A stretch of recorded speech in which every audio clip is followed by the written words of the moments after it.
जय हिंद दोस्तों, स्वागत है आपका आपके अपने YouTube चैनल चुनू जी के सेंटर पर। मैं राकेश कुमार राय आपके लिए BSSC इंटर लेवल के लिए एक नया बुक रुक्मणी प्रकाशन का लेकर आया हूं, जो वॉल्यूम 1 है, जो आपकी परीक्षा के लिए बहुत ही इंपॉर्टेंट होने वाली जो टेस्ट सीरीज है, जो जिसमें 24 सेट्स हैं। कितने सेट्स हैं? 24 सेट्स हैं। इसको मैं GK GS का 24 सेट इसमें दिया हुआ है, जिसमें आपका क्या क्या है वो देख लीजिए। इसमें आपका सामान्य अध्ययन है, सामान्य विज्ञान है, गणित है, मानसिक क्षमता है। तो मैं आपको सामान्य अध्ययन और सामान्य विज्ञान पहले कराऊंगा, फिर मानसिक क्षमता और गणित, उसके बाद गणित कराऊंगा। इसमें आप देख सकते हैं इसका सिलेबस है। प्रश्नों की कुल संख्या 150 है, ठीक है। और एक थोड़ा सा बड़ा कर देता हूं मैं। और कुल अंक जो है वो 600 है। कुल अंक 600 है। प्रत्येक सही प्रश्न के लिए 4 अंक है और प्रत्येक गलत उत्तर के लिए 1 अंक की कटौती की जाएगी। पद का नाम, इसमें जो पोस्ट पर आपको नौकरी मिलेगी वो है निम्न वर्गीय लिपिक, सहायक अनुदेशक यानी टंकन, पंचायत सचिव, फाइलेरिया निरीक्षक, राजस्व कर्मचारी और टंकक सह लिपिक। तो चलिए इसको देखते हैं और जानते हैं कि इसमें कौन कौन सा सवाल दिया हुआ है। इसमें आप देख सकते हैं 24 टेस्ट सीरीज है। तो प्रत्येक टेस्ट सीरीज का मैं पहले GK GS आपको बताऊंगा, फिर रीजनिंग और मैथ कराऊंगा। तो आज का जो टॉपिक है वो पहले GK GS का है। मैं ऑप्शन में नहीं बताऊंगा, डायरेक्ट मैं आंसर बताते जाऊंगा, क्योंकि ऑप्शन बताने में समय ज़्यादा लग जाएगा, वीडियो लंबा होने वाला है। तो पूरा वीडियो देखिएगा ज़रूर, क्योंकि आपकी परीक्षा के लिए बहुत ही इंपॉर्टेंट होने वाली है। और ये रोज़ आपको लगभग 9 से 9:30 के बीच इसका वीडियो आपको मिलेगा रात में। तो चलिए स्टार्ट करते हैं। पहला सवाल है कि 16वीं शताब्दी में किस भारतीय शासक ने चांदी का सिक्का जारी किया और इसे रुपए का नाम दिया? तो इसका आंसर हो जाएगा शेरशाह सूरी, ठीक है। उसके बाद है यू कैन विन नामक पुस्तक के लेखक निम्नलिखित में से कौन है? तो इसका आंसर होगा शिव खेड़ा। देखिए, शिव खेड़ा जो है, शिव खेड़ा एक भारतीय लेखक, कार्यकर्ता और प्रेरक वक्ता है। शिव खेड़ा ने कंट्री फर्स्ट फाउंडेशन नामक एक संगठन की स्थापना भी किया है। और आप संदीप माहेश्वरी के बारे में जानिएगा। संदीप माहेश्वरी जो है भारत के सार्वजनिक वक्ता, प्रसिद्ध फोटोग्राफर और उद्यमी है। और दीपा कर्माकार जो है, दीपा कर्माकार, ठीक है, त्रिपुरा राज्य की का निवासी है और एक भारतीय जिम्नास्ट है। मैं साथ ही बताते चलूँ कि आप रुक्मणी प्रकाशन के प्लेटफॉर्म बुक से पूरा GK GS पढ़ रहे हैं, जो बहुत ही अच्छी किताब है। इसका ज़्यादा दाम नहीं है, 210 रुपया दाम है। इसको आप जरूर खरीदिएगा और मेरे साथ इसका प्रैक्टिस कीजिएगा। चलिए, आप देख सकते हैं यूनेस्को जो है, यूनेस्को यानी विरासत स्थल शोर मंदिर किस राज्य में है? तो इसका आंसर होगा ऑप्शन डी, तमिलनाडु में। इसके बारे में जान लीजिए कि तमिलनाडु के महाबलीपुरम में यह मंदिर है और यह 1984 में यूनेस्को के द्वारा विरासत स्थल में शामिल किया गया था। और शोर मंदिर का निर्माण पल्लव वंश के शासक नरसिंह वर्मन के शासनकाल में हुआ था। और शोर मंदिर को रथ मंदिर और एकात्मक मंदिर कहा जाता है। और शोर मंदिर में 8 रथ मंदिर है और इसे सप्त पेगोड़ा भी कहते हैं। अगला है भारतीय संविधान केंद्र सरकार को कितने प्रकार की निधियां प्रदान करता है? तो इसका आंसर होगा ऑप्शन 3। कौन कौन? तो भारत की संचित निधि, भारत का लोक लेखा, भारत का आकस्मिकता निधि। चलिए आगे बढ़ते हैं। अगला सवाल है निम्नलिखित में से किस उद्योग को भारत में 8 आधारभूत उद्योगों के सूचकांकित गणना के लिए उपयोग किया जाता है? देखिए, इसका आंसर हो जाएगा आपका रिफाइनरी उत्पाद, ठीक है। ये जान लीजिए कि 8 उद्योगों में जो शामिल है वो है कोयला, कच्चा तेल, प्राकृतिक रिफाइनरी उत्पाद, उर्वरक, इस्पात, सीमेंट और बिजली। चलिए, अगला सवाल आप देख सकते हैं कि नई लोकसभा निर्वाचित होने के उपरांत, ठीक है, वर्तमान लोकसभा के अंतिम सत्र हेतु निम्नलिखित में से कौन सा शब्द प्रयोग किया जाता है?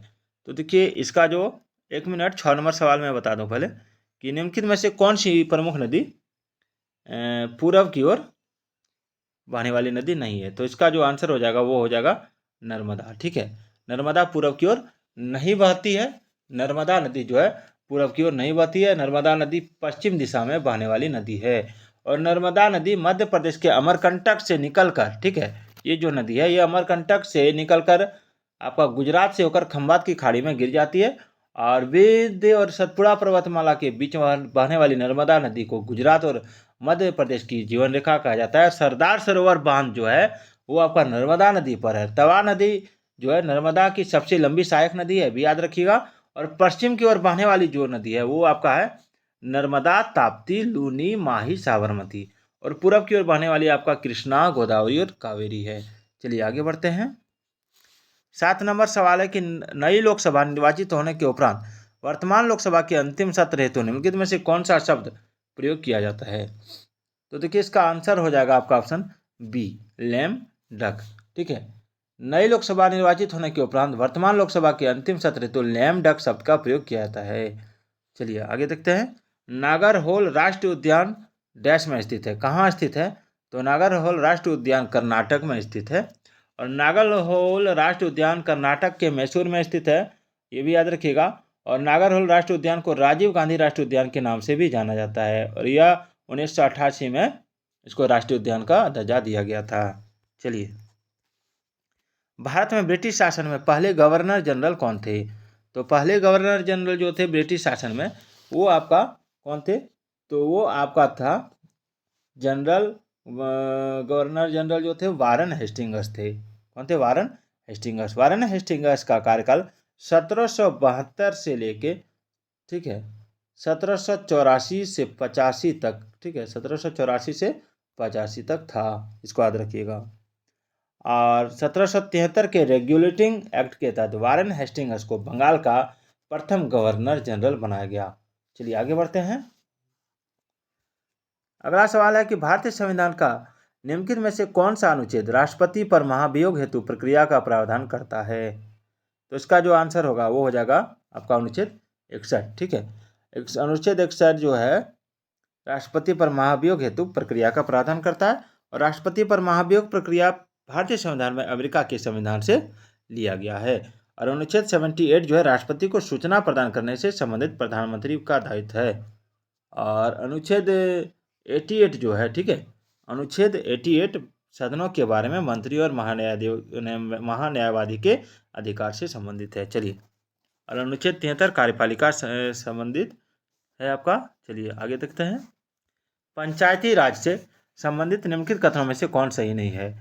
तो देखिए इसका जो आंसर होगा वो हो जाएगा आपका ऑप्शन बी, कि 73वां संविधान संशोधन अधिनियम 15 अगस्त 1993 से प्रभावी हुआ।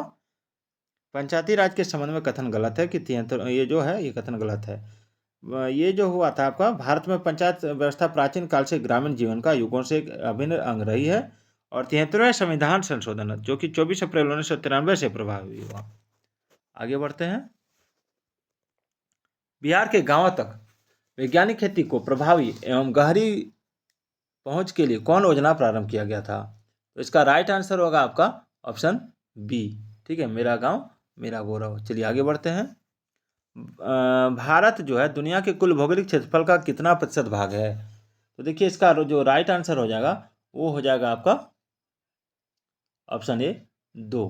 ठीक है, भारत दुनिया के कुल भौगोलिक क्षेत्रफल का 2% भाग है, और भारत का क्षेत्रफल विश्व के क्षेत्रफल का 2.42% है, और भारत का क्षेत्रफल है 32,87,263 वर्ग किलोमीटर। चलिए आगे बढ़ते हैं। टू लाइव्स पुस्तक के लेखक कौन है? टू लाइव्स पुस्तक के लेखक कौन है? तो वी.एस. नायपाल, अरविंद अडिगा, सलमान रुश्दी या विक्रम सेठ? तो इसका राइट आंसर क्या हो जाएगा? इसका राइट आंसर हो जाएगा आपका ऑप्शन डी, विक्रम सेठ। विक्रम सेठ एक भारतीय लेखक है, और विक्रम सेठ द्वारा यह बुक टू लाइव्स लिखा गया है, और बहुत सारा उपन्यास भी लिखा गया जैसे the suitable boy, senate and equal music आदि। चलिए आगे बढ़ते हैं। अफ्रीकी देश जाम्बिया की राजधानी कहाँ है? तो देखिए जाम्बिया की जो राजधानी है वो है आपका लुसाका, इसको याद रखिएगा। ठीक है, जाम्बिया की राजधानी कहाँ है? लुसाका। और हरारे जो है जिम्बाब्वे की राजधानी है, और डकार जो है सेनेगल देश की राजधानी है, और आपका बमाको माली देश की राजधानी है। चलिए, ये आप रीजनिंग का सवाल देख रहे हैं। रीजनिंग का सवाल अभी मैं नहीं बताऊंगा आपको।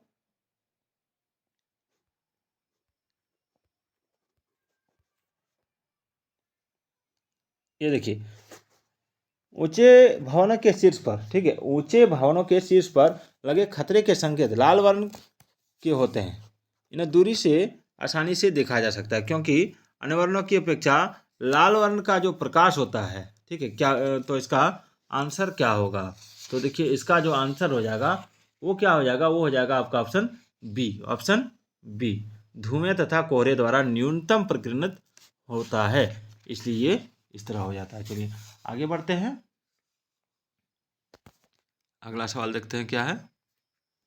अगला के विकल्पों में उल्लिखित तथ्य में से कौन सा गुरुत्वाकर्षण के सार्वभौमिक नियम द्वारा समझाया नहीं गया है? तो इसको भी देख लेते हैं हम लोग। इसका जो आंसर हो जाएगा वो हो जाएगा आपका ऑप्शन ए, ग्रहों के चारों ओर सूर्य की गति। ग्रहों के चारों ओर सूर्य की गति ये जो है, ठीक है, गुरुत्वाकर्षण के सार्वभौमिक नियम द्वारा समझाया नहीं गया है। आगे बढ़ते हैं। चलिए आगे देखते हैं कि निम्नलिखित में से एक मिनट, निम्नलिखित में से कौन वोल्टता को निरूपित करता है? वोल्टता को, निम्नलिखित में से कौन वोल्टता को निरूपित करता है? तो इसका जो राइट आंसर होगा वो हो जाएगा आपका ऑप्शन ए, ठीक है, किया गया कार्य बटे विद्युत धारा गुना समय। ठीक है, जैसा कि हम जानते हैं कि किया गया कार्य बराबर होता है आवेश गुना विभवांतर, यानी धारा गुना समय गुना विभवांतर। इसलिए आवेश बराबर धारा गुना समय होता है और विभवांतर जो होता है किया गया कार्य बटे विद्युत धारा गुना समय होता है। चलिए आगे बढ़ते हैं।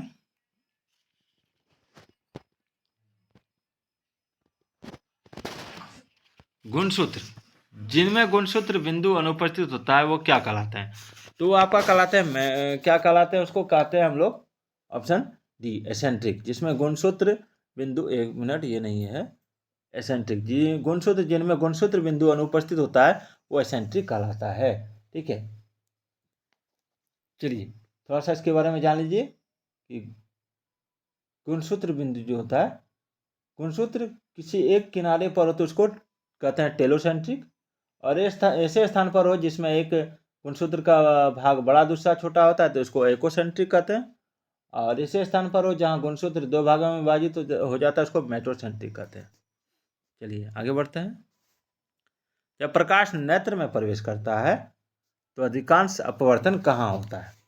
तो देखिए, प्रकाश जब नेत्र में प्रवेश करता है तो अधिकांश अपवर्तन जो होता है वो कॉर्निया पर होता है, निस्वक्त मंडल पर। ठीक है, इसको याद रखिएगा।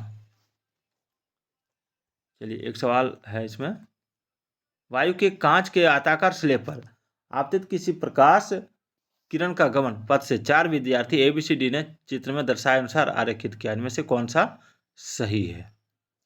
देखिए इसका जो आंसर होगा वो हो जाएगा आपका ऑप्शन बी। क्या हो जाएगा? Option B. ठीक है, यानी इसमें ऑप्शन बी सही है। वायु के कांच के आयताकार स्लेब पर आपतित प्रकाश किरण का गमन पथ से 4 विद्यार्थी ABCD ने चित्र में दर्शाए अनुसार आरेखित किया, इनमें बी सही है। और किसी कांच के स्लेब पर तिरछी आपतित प्रकाश किरण दिशा के समांतर निर्गत होगी, इसको याद रखिएगा। चलिए, लेंस की शक्ति का SI इकाई क्या है? तो लेंस की शक्ति का SI इकाई जो है वो हो जाएगा आपका ऑप्शन बी, डायोप्टर। ठीक है, लेंस की शक्ति का SI इकाई डायोप्टर है और लेंस की शक्ति यानी P बराबर 1/f होता है, इसको याद रखिएगा। और हाइपर में जो होता है, हाइपरमेट्रोपिया से ग्रसित व्यक्ति दूर की वस्तुओं को स्पष्ट रूप से देख पाता है परंतु निकट की वस्तु को नहीं। और आपका, चलिए आगे बढ़ते हैं कि गतिशील विद्युत आवेश उत्पन्न करता है। गतिशील विद्युत आवेश उत्पन्न करता है तो क्या उत्पन्न करता है इसको भी देख लेते हैं। ये उत्पन्न करता है आपका ऑप्शन सी, दोनों विद्युत तथा चुंबकीय क्षेत्र। याद रखिएगा, चुंबकीय तीव्रता एक सदिश राशि है। निम्नलिखित में से कौन एल्केन को दर्शाता है? एल्केन को, तो देखिए एल्केन को जो दर्शाता है उसका आंसर हो जाएगा आपका ऑप्शन बी, ये एल्केन को दर्शाता है। ठीक है, एल्केन का समान सूत्र होता है CnH2n+2, ये भी याद रखिएगा। और मीथेन, इथेन, प्रोपेन, ब्यूटेन आदि एल्केन के प्रमुख उदाहरण हैं। और एल्किन श्रेणी का जो सूत्र होता है वो क्या होता है? एल्किन का, वो भी याद रखिए, वो होता है CnH2n-2। ठीक है, और एथाइन का अनुसूत्र होता है CnH2n-2, इसको भी याद रखिएगा। चलिए आगे बढ़ते हैं। एक चीज़ मैं बता दूं आपको कि ये आपका जो है ये आपका एल्किन का है। ठीक है, और ये क्या है? ये एल्किन का है और ये आपका एल्केन का है। ठीक है, और ये जो है ये आपका एल्काइन का है। चलिए आगे बढ़ते हैं। अगला सवाल है कि शेरशाह सूरी और हुमायूं के बीच कन्नौज का युद्ध कब लड़ा गया था? तो शेरशाह सूरी और हुमायूं के बीच कन्नौज का युद्ध 1540 ईस्वी में लड़ा गया था, इसको याद रखिएगा।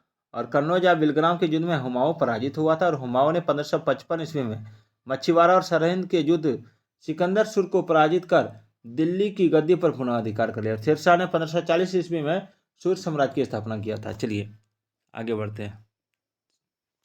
दुनिया के एकमात्र समुद्र का नाम बताएं जिसके पास भूमि सीमा नहीं है। तो इसका जो आंसर हो जाएगा वो हो जाएगा आपका ऑप्शन सी, पेचोरा सागर। दुनिया के एकमात्र समुद्र जो है वो सार्गेश्वर सागर यानी पेचोरा सागर, जिसके पास भूमि सीमा नहीं है। ठीक है, एक मिनट ऑप्शन सी देखा, मैं बी बता रहा हूँ आपको, ऑप्शन सी है सार्गेश्वर सागर। ठीक है, सार्गेश्वर सागर उत्तर अटलांटिक महासागर में 20 डिग्री से 40 डिग्री उत्तरी अक्षांश के मध्य स्थित है, इसको याद रखिएगा। और सार्गेश्वर सागर के चारों ओर महासागरीय जलधाराएं प्रवाहित होती हैं। दक्षिण अमेरिका के अर्जेंटीना और उरुग्वे में विस्तृत घास के मैदानों को जाना जाता है। तो इसका जो राइट आंसर हो जाएगा वो एक मिनट, चलिए मैं इसका राइट आंसर बताता हूँ आपको। इसका आंसर हो जाएगा पंपाज के नाम से। दक्षिण अमेरिका के अर्जेंटीना और उरुग्वे में विस्तृत घास के मैदान को पंपास के नाम या पंपाज के नाम से जाना जाता है, इसको याद रखिएगा। और सवाना जो है, सवाना का उष्णकटिबंधीय घास का मैदान, ये अफ्रीका महादेश में स्थित है। और प्रेरी जो है ये उत्तरी अमेरिका में शीतोष्ण घास के मैदान है, जो गेहूं उत्पादन के लिए विख्यात है। और वेल्ड जो है, वेल्ड दक्षिण अफ्रीका में शीतोष्ण घास के मैदान को कहा जाता है। 54 नंबर मैंने नहीं बताया था, इसको बता देता हूँ कि निम्नलिखित में से किसे सीमांत गांधी के नाम से जाना जाता है। तो सीमांत गांधी जो है वो खान अब्दुल गफ्फार खान को जाना जाता है। चलिए, लैटिन अमेरिका के निम्नलिखित में से किस देश में जनसंख्या का घनत्व न्यूनतम है? तो जनसंख्या का घनत्व न्यूनतम है, तो इसका जो राइट आंसर होगा वो हो जाएगा आपका option A, Brazil. Latin America में दिए गए नए देशों में न्यूनतम जनसंख्या घनत्व ब्राजील का है, जहाँ लगभग 25.06 व्यक्ति प्रति वर्ग किलोमीटर पाया जाता है। और कोलंबिया जो है, कोलंबिया का जनसंख्या घनत्व आपका है लगभग 40 व्यक्ति प्रति वर्ग किलोमीटर। और इक्वाडोर का जो है घनत्व है वो 71 व्यक्ति प्रति वर्ग किलोमीटर है। और वेनेजुएला का जनसंख्या घनत्व जो है लगभग 32 व्यक्ति प्रति वर्ग किलोमीटर है, याद रखिएगा। चलिए आगे बढ़ते हैं। 1857 तक डैश भारत के मुगल सम्राटों का लगभग 200 वर्षों तक निवास स्थान रहा। तो इसका जो राइट आंसर होगा वो हो जाएगा आपका लाल किला। चलिए, जनता द्वारा मुद्रा के रूप में अपने पास रखे गए धन और उसके द्वारा बैंक जमा धन के अनुपात को क्या कहते हैं? तो इसका जो राइट आंसर हो जाएगा वो हो जाएगा आपका ऑप्शन ए, मुद्रा जमा अनुपात। चलिए 59 नंबर सवाल देखते हैं कि इजराइल की मुद्रा क्या है? तो इजराइल की जो मुद्रा है वो आपका शकेल है, नई शकेल, याद रखिएगा। और नेसेट जो है, ठीक है, इजराइल की संसद का नाम है, याद रखिएगा। चलिए आगे बढ़ते हैं।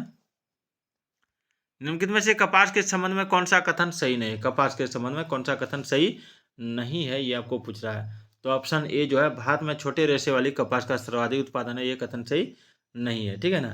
तो भारत में कपास के कुल क्षेत्रफल का 17% जो है छोटे रेशे वाली, 44% मध्यम रेशे वाली और 39% लंबी रेशे वाली कपास के अंतर्गत आता है। भारत में कपास के कुल उत्पादन का लगभग 16% छोटी वाली, 43% मध्यम रेशे वाली और 41% लंबे रेशे वाली कपास का उत्पादन होता है, इसको भी याद रखिएगा। और कपास जो है उपोष्ण तथा उष्ण कटिबंधीय पौधा है। चलिए आगे बढ़ते हैं। भारतीय भूवैज्ञानिक सर्वेक्षण का मुख्यालय कहाँ स्थित है? तो भारतीय भूवैज्ञानिक सर्वेक्षण का मुख्यालय कोलकाता में स्थित है, ये भी याद रखिएगा। और इसकी स्थापना 1851 में की गई थी और यह भारत सरकार के खान मंत्रालय के अधीन कार्य करता है। चलिए, भारत में ब्रिटिश ईस्ट इंडिया कंपनी ने 1836 में कोयला समिति नामक एक समिति का गठन किया था, इसको भी याद रखिएगा। एक मिनट रुक जाइएगा, थोड़ा सा, हाँ आ गया। चलिए, निम्नलिखित में से कौन सी नृत्य शैली राजस्थान से संबंधित नहीं है? राजस्थान से, देखिए राजस्थान से संबंधित नहीं है, तो इसका जो आंसर हो जाएगा वो क्या हो जाएगा? तो राजस्थान से संबंधित नहीं है तो लावनी नृत्य शैली। कौन शैली? लावनी नृत्य शैली जो है ये राजस्थान से संबंधित नहीं है। ये जो है आपका ये शैली महाराष्ट्र राज्य का है। कहाँ का है? महाराष्ट्र राज्य का, इसको याद रखिएगा। और चलिए आगे देखते हैं। देवगढ़ का दशावतार मंदिर निम्नलिखित में से किस राज्य में स्थित है? तो इसका जो राइट आंसर होगा वो हो जाएगा आपका ऑप्शन बी, उत्तर प्रदेश। ठीक है, देवगढ़ का दशावतार मंदिर उत्तर प्रदेश राज्य में स्थित है। देवगढ़ का दशावतार मंदिर का निर्माण गुप्त काल में करवाया गया था। और देवगढ़ का दशावतार मंदिर भारत का प्रथम मंदिर है जिसमें गुप्तकालीन मंदिरों की सभी विशेषताएं प्राप्त होती है, यानी नागर शैली की। इसमें नागर शैली से इसको बनाया गया है, इसको भी याद रखिएगा। चलिए, निम्नलिखित में से किसे दर्शन की सांख्य प्रणाली की स्थापना का श्रेय दिया जाता है? तो इसका जो राइट आंसर हो जाएगा वो क्या हो जाएगा? तो इसका राइट आंसर हो जाएगा आपका ऑप्शन बी, कपिल को। चलिए, जब भारत स्वतंत्र हुआ तो उस समय भारतीय राष्ट्रीय कांग्रेस के अध्यक्ष कौन थे? तो इसका जो राइट आंसर होगा उसको मैं बता देता हूँ। इसका राइट आंसर होगा JB कृपलानी। ठीक है, JB कृपलानी। तो इसका, चलिए आगे बढ़ते हैं। सिद्धांत शिरोमणि नामक प्राचीन ग्रंथ निम्नलिखित में से किसने लिखा? तो इसका राइट आंसर हो जाएगा आपका ऑप्शन सी, भास्कराचार्य ने। ठीक है, और ब्रह्मगुप्त जो थे ये प्रसिद्ध गणितज्ञ थे, और इन्हें ब्रह्मास्फुट सिद्धांत में क्षेत्र, व्यवहार, वृत्त, क्षेत्र, चक्र, चतुर्भुज तथा विषयों को, आदि विषयों का विवेचना की है। और आर्यभट्ट जो है अपनी पुस्तक आर्यभट्टीय में बताते हैं कि सूर्य स्थिर है, पृथ्वी घूमती है। चलिए, और महावीराचार्य के बारे में आप कमेंट करके हमको बताइएगा। पंजाब हिमालय डैश नदियों के मध्य स्थित है। जो है इसमें जो आंसर हो जाएगा वो हो जाएगा आपका ऑप्शन बी, सिंधु और सतलज नदी के बीच में। 19वीं एशियाई खेल में भारतीय महिला क्रिकेट टीम ने कौन सा पदक प्राप्त किया? तो इसका राइट आंसर जो हो जाएगा वो हो जाएगा आपका ऑप्शन ए, स्वर्ण। चलिए, बिहार में सोन नदी का प्रवेश किस जिला से होता है? तो बिहार में जो सोन नदी का प्रवेश होता है वो होता है आपका रोहतास जिला से। कहाँ से? रोहतास जिला से। चलिए आगे बढ़ते हैं। देश द्वारा फतेहपुर सीकरी को मुगल साम्राज्य की राजधानी के रूप में स्थापित किया गया था। तो इसका जो राइट आंसर हो जाएगा वो क्या हो जाएगा? वो हो जाएगा आपका ऑप्शन बी, अकबर। चलिए, प्रधानमंत्री सहित मंत्रिपरिषद में मंत्रियों की कुल संख्या लोकसभा के सदस्यों की कुल संख्या के डैश से अधिक नहीं हो सकती है। तो इसका राइट आंसर हो जाएगा ऑप्शन डी, 15%। सिकंदर की मृत्यु के बाद चंद्रगुप्त मौर्य द्वारा पराजित हुए सिकंदर के सेनापति का नाम क्या था? तो इसका नाम था आपका सेल्यूकस निकेटर। चलिए आगे बढ़ते हैं। भारतीय संविधान का 15वां भाग निम्नलिखित में से किससे संबंधित है? तो इसका जो राइट आंसर हो जाएगा वो हो जाएगा आपका ऑप्शन सी, निर्वाचन। भारतीय संविधान का 15वां भाग निर्वाचन से संबंधित है। भारतीय संविधान का अनुच्छेद 324 से 329 तक निर्वाचन से संबंधित है, और अनुच्छेद 324 निर्वाचन आयोग से संबंधित है। चलिए, कोरोमंडल का मैदान भारत की डैश दिशा में स्थित है? किधर है? तो दक्षिणी दिशा में स्थित है कोरोमंडल का मैदान। कोरोमंडल तट जो है मुख्य विस्तार लगभग इसका 22,800 वर्ग किलोमीटर है क्षेत्र में फैला हुआ है। चलिए आगे बढ़ते हैं। निम्नलिखित में से किस राज्य का एक प्रसिद्ध लोक नृत्य दुमहल है? तो प्रसिद्ध लोक नृत्य दुमहल है, तो इसका जो राइट आंसर हो जाएगा वो हो जाएगा जम्मू और कश्मीर का। चलिए, भारत की किस पंचवर्षीय योजना में प्राथमिकता को विकास से हटाकर प्रतिरक्षा की ओर केंद्रित किया? तो इसका राइट आंसर हो जाएगा आपका ऑप्शन बी, तीसरी। ठीक है, भारत की तीसरी पंचवर्षीय योजना में यह दिया गया है। और यह योजना 1962 में भारत और चीन के बीच युद्ध जब हुआ था, इसके बाद 1965 में भारत पाकिस्तान युद्ध हुआ, अतः इस योजना को प्राथमिकता का विकास से हटाकर प्रतिरक्षा की ओर केंद्रित किया गया। चलिए, 78 नंबर सवाल कि मैं ये बताते चलूँ आप लोगों को कि तीसरी पंचवर्षीय योजना जो है 1961 से 1966 तक के लिए था।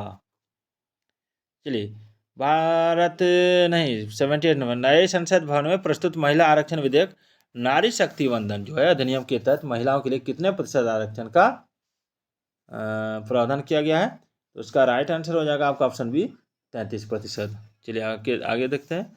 स्वतंत्र भारत के प्रथम मंत्रिमंडल के संदर्भ में निम्नलिखित में से कौन सा युग्म सम्मिलित है? तो इसका जो राइट आंसर हो जाएगा वो क्या हो जाएगा? इसका राइट आंसर हो जाएगा आपका ऑप्शन बी, श्यामा प्रसाद मुखर्जी उद्योग एवं आपूर्ति। चलिए आगे बढ़ते हैं। निम्नलिखित में से कौन सा भारतीय संविधान की 7वीं अनुसूची में राज्य सूची में शामिल मामला है? तो इसका जो राइट आंसर हो जाएगा वो हो जाएगा बाजार और मेले। ठीक है, राज्य सूची में पहले 66 विषय थे और वर्तमान में राज्य सूची के अंतर्गत 59 विषय शामिल है। राज्य सूची में वर्णित विषय है पुलिस, जेल, सार्वजनिक व्यवस्था, कृषि, सिंचाई, स्वास्थ्य आदि। चलिए,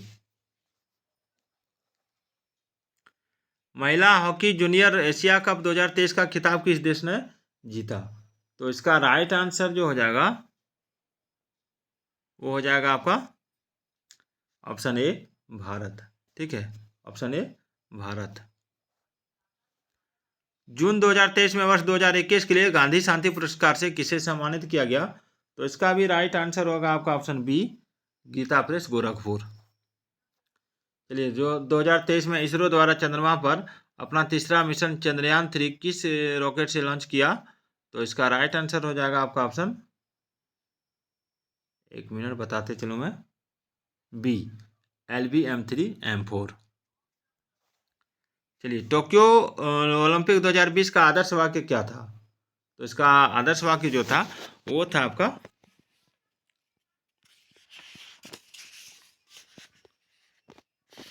option B, united by emotion. चलिए आगे देखते हैं। अगला सवाल है कि महिला उद्यमिता दिवस प्रतिवर्ष कब मनाया जाता है? तो इसका राइट आंसर जो हो जाएगा, महिला उद्यमिता दिवस प्रतिवर्ष मनाया जाता है आपका ऑप्शन ए, 19 नवंबर। ठीक है, और यह 2014 से मनाया जा रहा है। ये सारे प्रश्न रीजनिंग के हैं। मैं अभी जीके जीएस आपको पढ़ा रहा हूँ, इसलिए आप जीके जीएस पर ज़्यादा फोकस कीजिएगा। सवाल है कि ऑक्सीजन के एक अणु का द्रव्यमान कितना होता है? तो देखिए, ऑक्सीजन के एक अणु का जो द्रव्यमान होता है वो कितना होता है, ये आपको बताना है। चलिए मैं बता देता हूँ आपको। एक मिनट, थोड़ा सा मोबाइल उठाने से इधर उधर हो जाता है। हाँ, इसका राइट आंसर हो जाएगा आपका ऑप्शन बी, 32 ग्राम। ठीक है, जैसे ऑक्सीजन के एक अणु का द्रव्यमान 32 ग्राम होता है। अब जैसे आप ऑक्सीजन में O2 होता है, ठीक है, तो ऑक्सीजन में कार्बन की जो ये है वो है आपका 16। ठीक है, क्या है, 16। और इसको 2 से, ये जो 2 है इसको 2 से गुना कर देंगे तो कितना हो जाएगा, 16 दुना 32। कितना हो जाएगा, 16 दुना 32। तो ये क्या हो गया, 32 ग्राम। चलिए, अणुओं की गतिज ऊर्जा का बढ़ता हुआ क्रम क्या है? तो अणुओं की गतिज ऊर्जा का बढ़ता हुआ जो क्रम होता है वो मैं बताते चलूँ आप लोगों को, वो हो जाएगा पहले ठोस, तब द्रव, तब गैस। चलिए आगे बढ़ते हैं। निम्नलिखित में से किस अम्ल के एकत्रित होने से मांसपेशियों में थकान होती है?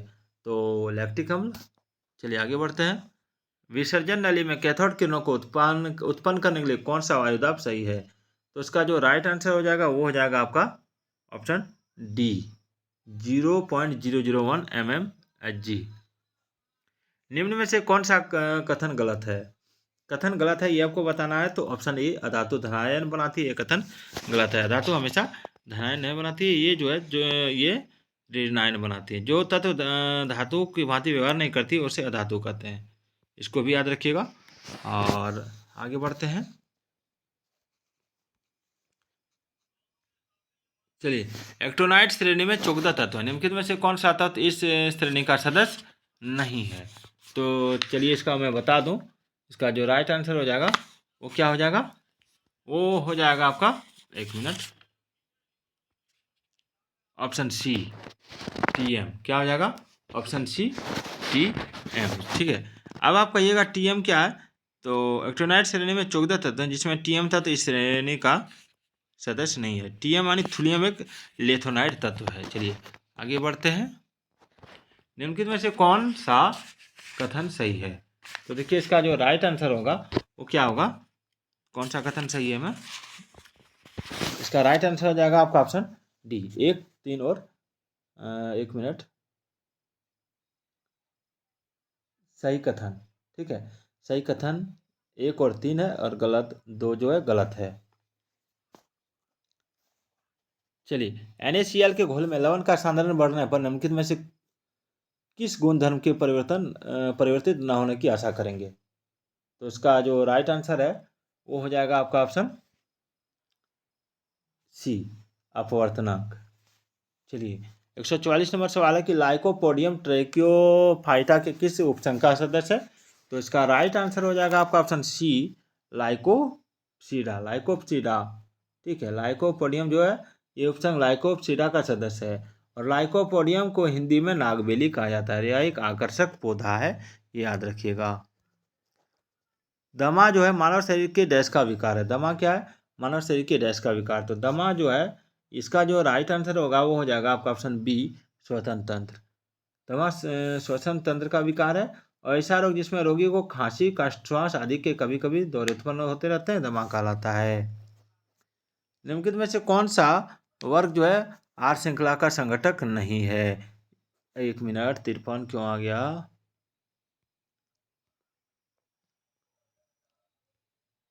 हाँ, तो आहार श्रृंखला का संघटक नहीं है, तो इसमें जो आंसर हो जाएगा वो हो जाएगा आपका ऑप्शन सी, 2 और 3। ठीक है। अब पलवक, मानव, मछली ये नहीं है। भेड़िया, घास, सांप ये बाघ नहीं है। चलिए आगे बढ़ते हैं।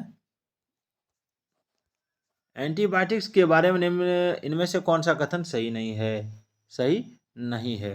तो देखिए, एंटीबायोटिक्स जो है दुष्प्रभावों में चेचक, फाइलेरिया और डिप्थीरिया शामिल हो सकते हैं। एंटीबायोटिक के बारे में कथन सही नहीं है, यानी ऑप्शन सी।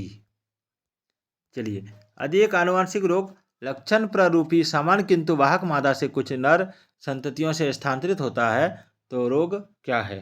तो वह रोग हो जाएगा आपका ऑप्शन डी, लिंग संलग्न अप्रभावी। आगे बढ़ते हैं। निम्नलिखित कथनों में से कौन सा कथन सही नहीं है? तो उसका राइट आंसर हो जाएगा आपका ऑप्शन डी, पौधे और ऊर्जा को रासायनिक ऊर्जा में बदल देते हैं। चलिए, ये गलत है। और अगला सवाल है, HIV का इलाज नहीं होने पर डैश हो सकता है? तो देखिए, इसका आंसर आप जान रहे हैं तो इसको कमेंट कीजिएगा। और आज का ये जीके जीएस का सीरीज आपको कैसा लगा जरूर बताइएगा। फिर मैं कल आपके लिए टेस्ट सीरीज जीके जीएस का 2 लेकर आऊँगा। फिर मैं इसमें रीजनिंग और मैथ भी बताऊँगा। तो फिर मिलते हैं अगले वीडियो में, तब तक के लिए जय हिंद, जय भारत।